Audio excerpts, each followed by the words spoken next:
Shalom, mis amados hermanos. Es un gran privilegio estar aquí con ustedes nuevamente y poder abrir la hermosa palabra de nuestro Dios. Y hoy tenemos el Salmo 61, que tiene como título Confianza en la protección de Dios. Es un salmo que escribió David. No sabemos en qué momento de su vida, pero dice que es al músico principal sobre Nejinot.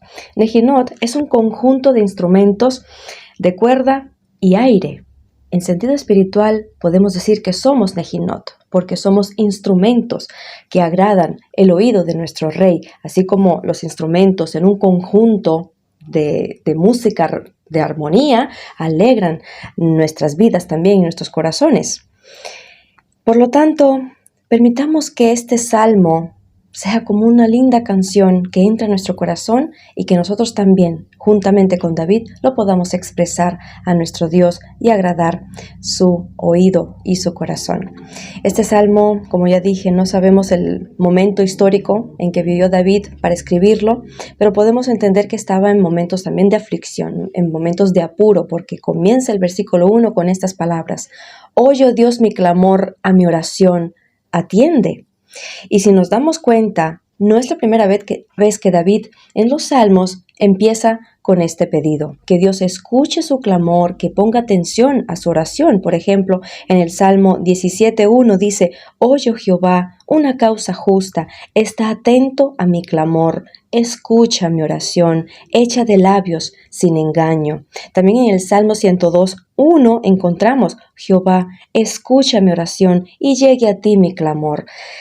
Podemos entender que cada vez que tenemos una gran petición delante de Dios, un dolor, una tristeza, venimos a Dios y pedimos: Señor, escucha nuestro clamor, pon atención a nuestro pedido. David no quería ser como los fariseos, que se oraban a ellos mismos, porque tenían arrogancia. Él estaba necesitado de que Dios lo escuchara, por lo tanto él se humillaba, él clamaba a su Dios, confiando que Dios lo escuchará. Cuando tenemos problemas de salud, vamos al médico, el cual nos escucha atentamente para poder hacer un análisis y después ayudarnos conforme a las cosas que le hemos contado. Cuando no funciona alguna máquina doméstica, una lavadora, por ejemplo, ¿qué debemos hacer? Tenemos que buscar el teléfono, llamar al servicio de mantenimiento, pues contarle lo que ha sucedido con nuestra máquina, o sea, con lo que ha dejado de funcionar, y pues se lo llevan al taller y lo traen pues ya arreglado. O sea, tenemos que exponer el problema. Y si somos bien escuchados, entonces nos darán alguna solución. Así debemos ser escuchados para resolver nuestros problemas. Cuando hay un problema jurídico, por ejemplo, que resolver, si el juez no escucha con atención las dos partes, no podrá hacer un juicio objetivo.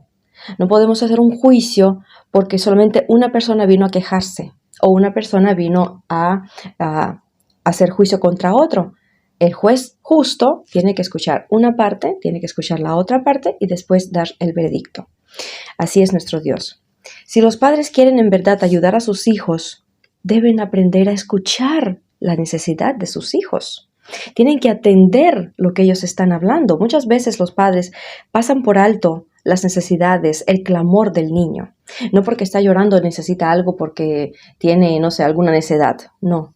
Muchas veces los niños lloran en silencio porque los padres no están dispuestos a escuchar verdaderamente su necesidad.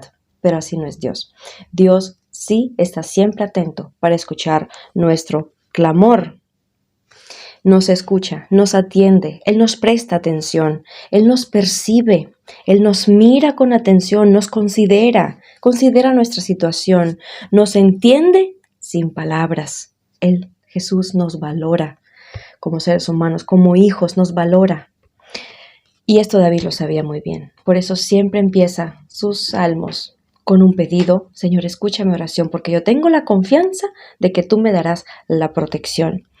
La historia del joven musulmán cuenta que cuando era joven y su papá, eran educados, ¿no? Según la tradición musulmana, digamos así, que el padre, pues la última palabra es de él. Y dice este joven que conoció a Jesús precisamente porque Jesús atendió su necesidad, atendió atentamente el pedido de él. porque el padre le dijo, cuando crezcas vas a estudiar esto, vas a hacer esto, vas a trabajar aquí. Y él se puso a pensar, ¿y por qué nadie me pregunta qué es lo que yo quiero? ¿Por qué no se interesan? ¿Qué es lo que me preocupa a mí? Y estando en uno de esos días de aflicción en su corazón, porque él no quería hacer lo que el padre le decía, pero por respeto y pues educación tenía que hacer lo que el padre le estaba diciendo. Él le dijo, Dios, ¿por qué tú no te preocupas por mí? Y Dios se le reveló, Jesucristo se le reveló. Le habló, le dio a entender el grande amor de un padre verdadero. Y pues este musulmán se convirtió al Señor precisamente por esta necesidad que tenía de ser escuchado. Es una historia muy hermosa. Dios, aunque parece a veces estar lejos, está muy cerca y nos escucha. Amén. Eso tiene que quedarnos bien claro de este primer versículo del Salmo 61. Versículos 2 y 3. Desde el cabo de la tierra clamaré a ti cuando mi corazón desmayare. Llévame a la roca que es más alta que yo, porque tú has sido mi refugio y torre fuerte delante del enemigo. Es un clamor desde el cabo de la tierra.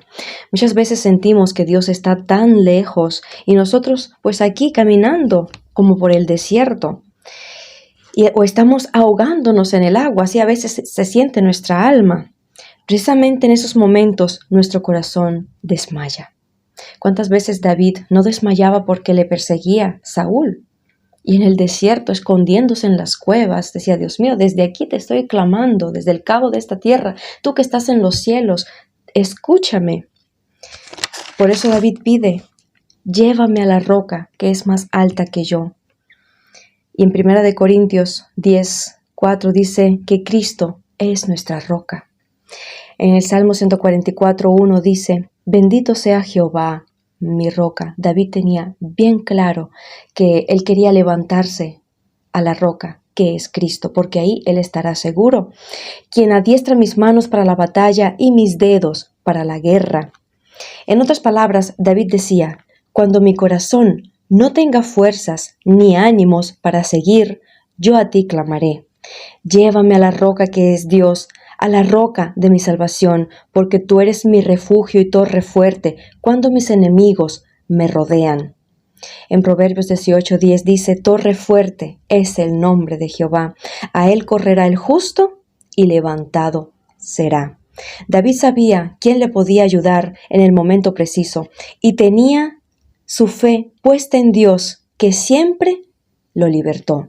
Desde aquella juventud, cuando David estaba detrás de las ovejas de su padre, mirando, observando, cuidándolas, él sabía que desde ahí ya Dios estaba con él, cuidándolo y levantándolo sobre sus enemigos. Le dio la victoria cuando peleó con Goliat. Él sabía que Dios siempre le daba la libertad de la mano de sus enemigos. Por eso David con confianza siempre le pedía al Señor.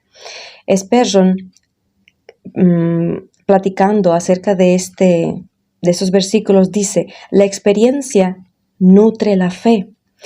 Es inefablemente dulce recordar la bondad del Señor en nuestros días antiguos, porque Él es inmutable y por tanto sigue guardándonos de todo el mal. Cuando tu alma esté en desespero, haz que tu memoria recuerde las cosas y los momentos cuando Dios te liberó. Enseguida te entrará paz y gozo en el corazón y tu fe será aumentada. Y el versículo 4 dice, oración, yo habitaré en el tabernáculo para siempre, estaré seguro bajo la cubierta de tus alas, Selah. Yo habitaré en tu tabernáculo y estaré seguro. Y Selah nos dice que tenemos que meditar también en este versículo. Vemos que es una oración de fe de un siervo de Dios. Yo moraré en tu casa para siempre. Asimismo dice el Salmo 23:6. Ciertamente el bien y la misericordia me seguirán todos los días de mi vida. Y en la casa de Jehová moraré por largos días. Esta era la confianza de David. Esta era la fe en la que tenía David en Dios. Que tú, mi Señor, siempre me llevarás a tu hogar, a mi casa. Ahí en tu tabernáculo está mi morada. Así puede hablar solamente alguien que conoce a Dios, que tiene intimidad con Él y que está lleno del Espíritu Santo. Yo habitaré en el templo del Señor y estaré seguro bajo la sombra de tus alas. Muchos religiosos, muchas personas que no conocen a Dios, porque todavía no se les ha abierto, citan el Salmo 91. El que habita al abrigo del Altísimo morará bajo la sombra del Omnipotente, y creen que es como un salmo amuleto. Lo toman para sí, pero sin entender las cosas. Pero sabemos que el Hijo de Dios verdadero, que conoce a su Padre Celestial, puede no solamente citar este Salmo 91:1 con todas esas lindas promesas, sino vivirlas. Y es lo que vemos en David. También en el Salmo 36:7 dice: «Cuán preciosa, oh Jehová, es tu misericordia. Por eso los hijos de los hombres se amparan bajo las sombras de tus alas». Es el lugar más seguro, la sombra de las alas del Señor. Inclusive cuando el Señor hablaba sobre Jerusalén, decía: «Cuántas veces quise juntar a tus hijos como la gallina bajo sus alas», dice, «y no quisiste». Pues permitamos que el Señor nos esconda bajo la sombra de sus alas. ¿Quién tiene derecho a estar ahí, en ese hermoso lugar, bajo la sombra de Dios?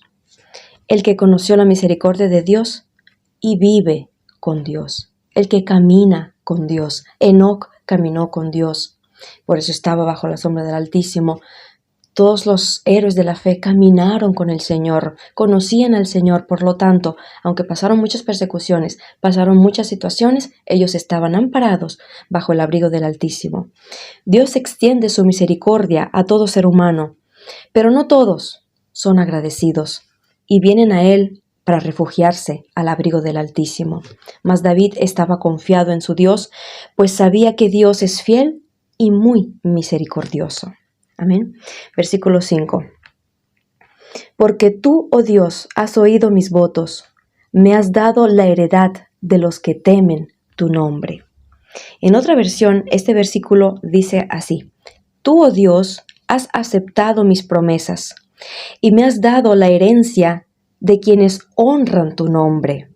Los votos, según la Biblia, son promesas que hacemos, cosas que decidimos hacer para agradar a Dios. En el Salmo 116, vamos a ir a estudiarlo, versículo 12-14 dice lo siguiente: ¿Qué pagaré a Jehová por todos sus beneficios para conmigo? Tomaré la copa de la salvación e invocaré el nombre de Jehová. Ahora pagaré mis votos a Jehová delante de todo su pueblo. Estos votos lo hacían el pueblo de Israel para agradar a Dios, haciendo promesas de que iban a servirle a Dios. Unos hacían votos de nazareato, o sea, por un tiempo no se cortaban el pelo, no tomaban vino, vivían, como si no, pues rectamente y santamente. Otros daban otros tipos de votos, de promesas. Y David dice: tú aceptaste mi voto. Como diciendo, tú te complaciste de lo que yo te dije que iba a hacer. David dice: me has dado la heredad de los santos. Spurgeon, platicando acerca de este versículo, dice así: si sufrimos, es la herencia de los santos. Si somos perseguidos, estamos en pobreza o en tentación, todo esto está incluido en la escritura de la herencia de los escogidos. Tenemos la misma herencia que el primogénito mismo. ¿Qué puede ser mejor? Dice: me has dado la herencia de los santos. Y pues la herencia no es solamente vivir con Cristo por la eternidad, sino también la herencia que nos toca aquí en la tierra es llevar la vida así como Jesús la llevó. Y Jesús padeció mucho. Por eso hacemos votos al Señor: Señor, yo quiero vivir como tú viviste, yo me esforzaré para agradarte. Esta es la herencia de los santos. La herencia es algo que es heredado, una propiedad, un dote. En la Biblia, los primogénitos heredaban la mayor parte de la porción, o sea, ¿no?, de las cosas de su padre. Los demás recibían partes iguales. Nosotros, como hijos de Dios, heredamos la vida de Cristo, que reinaremos juntamente con Él. Pero en la tierra vivimos la porción de los santos, que incluye aflicciones, persecuciones, pero también paz. Nuestra herencia es la fe, es el amor, por medio o en medio de todas estas circunstancias. En Gálatas 4:7 dice, así que ya no eres esclavo, sino hijo, y si hijo, también heredero de Dios por medio de Cristo. Ya no somos esclavos, somos hijos legítimos del Señor, porque el Señor Jesucristo nos lavó con su sangre y nos selló que somos del cielo. Y Filipenses 1:29, Pablo dice, porque a vosotros os es concedido a causa de Cristo no solamente que creáis en Él, sino también que padezcáis por Él. Por eso tenemos la garantía, tenemos la heredad ya garantizada en los cielos por medio de Jesucristo. Como hijos, herederos del Señor Jesucristo, llevamos la misma vida, el mismo camino de nuestro Señor. Y la herencia eterna está garantizada para todos aquellos que perseveren hasta el final. Esta es la heredad de los justos. Amén. David también sufrió por amor a Dios y ahora descansa junto con otros santos que amaban a su Dios. Amén. Versículos 6 y 7. Días sobre días añadirás al rey. Sus años serán como generación y generación. Estará para siempre delante de Dios. Prepara misericordia y verdad para que lo conserven. Pues, ¿qué nos quiere decir aquí el Señor? Aquí David habla del Mesías, que fue llamado Hijo de David, y sus años son de generación a generación. Pues Él es el principio, el fin. Y el Señor dice que Jesucristo, el Hijo de Dios, reinará para siempre. David tuvo la promesa de Dios que de su descendencia reinará, que de él vendría el Mesías y que reinarían siempre en Jerusalén. Y Dios lo cumplió, trayéndonos al Señor Jesucristo, que vino del linaje de David. Y en Apocalipsis 5:5 dice, no llores, le dice el ángel a Juan, he aquí el león de la tribu de Judá, la raíz de David, ha vencido para abrir el libro y desatar sus 7 sellos. He aquí el león de la tribu de Judá, la raíz de David. O sea, el Mesías vino por la descendencia de David, como Dios le había prometido al rey. Por eso David decía, día tras día añadirás al rey. Sus años serán como generación en generación. En Lamentaciones 5:19 dice, mas tú, Jehová, permanecerás para siempre, tu trono de generación en generación. O sea, podemos entender que David, a través del Espíritu Santo, no solamente hablaba de sí como rey, sino del futuro rey, que es el Rey de Reyes y Señor de Señores, el Señor Jesucristo. Y el Señor reina con verdad y con misericordia. Proverbios 20:28 dice así, misericordia y verdad guardan al rey, y con clemencia se sustenta su trono. Por eso David decía, prepara misericordia y verdad para que lo reserven, o sea, para que el reino de Dios sea eterno, tiene que estar fundamentado sobre la misericordia y sobre la verdad. Amén. El Señor desea que nosotros, como hijos de Dios, hijos del Rey del Universo, vivamos en la verdad, andemos en la misericordia, y así estaremos delante del Señor para siempre, amén, como herederos del reino de Dios. Y pues termina este capítulo hermoso de Salmo 61 en el versículo 8. Así cantaré tu nombre para siempre, pagando mis votos cada día. Nuevamente David habla de sus votos. David pagaba sus votos de alabanza cada día. O sea, él no solo oraba pidiendo, sino que también adoraba y exaltaba el nombre de Dios todos los días. Spurgeon dice acerca de este versículo, debería haber un paralelismo entre nuestras súplicas y nuestras acciones de gracia. No deberíamos saltar en la oración y cojear en la alabanza. Y es muy cierto. Cada vez que venimos a Dios en oración, en clamor, tiene que haber tanto clamor y oración como adoración y exaltación a nuestro Dios. Amén, porque vemos que David siempre así lo hacía y nos ha dejado este ejemplo para que nosotros también clamemos y adoremos a nuestro Dios. Como dice el Salmo 50:14, sacrifica a Dios alabanza y paga tus votos al Altísimo. David comenzaba clamando, pero siempre terminaba dándole gracias a Dios en adoración, alabanza. Por eso Él dice, cantaré a tu nombre y pagaré mis votos. Todo lo que le has prometido al Señor, cúmplelo y alaba al Señor siempre y cada día. Estés en aflicción o estés en alegría, entona cánticos al Señor, porque esto a Dios le agrada y verás la hermosa protección de Dios sobre tu vida. Con esto me despido hasta la próxima. Que el Señor les bendiga.